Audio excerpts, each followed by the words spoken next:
How to turn off link history on Instagram.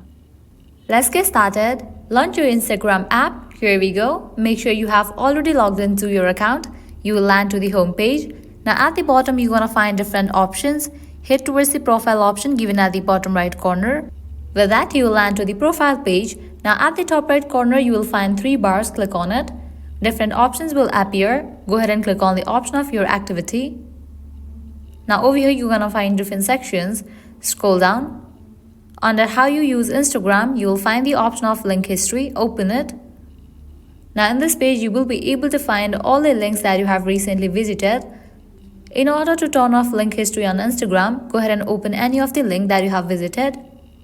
Once you open it, now at the top right corner you will find 3 dots. Click on it.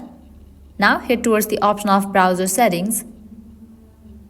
Now over here you will see this option of allow link history. Toggle off for this option. You won't see links to sites you have visited on Instagram's in-app browser from the past 30 days. Any recent links will be cleared from your link history and you won't be able to see them. Click on don't allow. With that you have just turned off link history on Instagram. Now you can head back. Now open this option link history. You won't be able to find any link that you have visited. If you want to again enable it, you can click on this option of allow link history. Well, that's all for this video. This is how you can easily turn off link history on Instagram. At the end, if you guys find this video helpful, don't forget to like, share and subscribe to our channel. Thank you.